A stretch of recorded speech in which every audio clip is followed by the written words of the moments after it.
နှလုံးသား၌တည်နှစ်ဖူးပေါ်ဝဲကျလာတဲ့ဇန်စလေးတွေဟာအစညင်သာတဲ့လေညင်းတစ်ခုလုံးရင်ခွင်ကိုလာခတ်လို့အကြည့်ချင်းစုံမိတဲ့ခဏမှတဲ့ကဘာကြီးတစ်ခုလုံးဟာရက်တန့်သွားခဲ့ရတဲ့အထိနှွေးထွေးခြင်းမှာ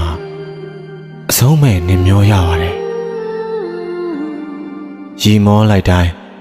ပွင့်အံလာတဲ့အပြုံးတွေဟာနှင်းစီဖူးလေးတွေဝေစာပွင့်လန်းသလိုမျိုးနူးညံ့တဲ့အမူအရာ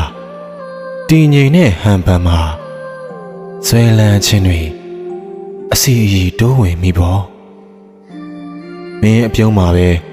အသက်ရှူတဲ့နေခုန်နာခြင်းမိတယ်ရင်ဘတ်ထဲဟာဂီတဟာခတ်တိုးတိုးနဲ့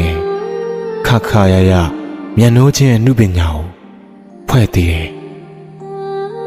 မမြင်ရတဲ့ကြိုးတမြင်နဲ့ရစ်ပတ်ထားသလိုအရာရာတိုင်းမှာ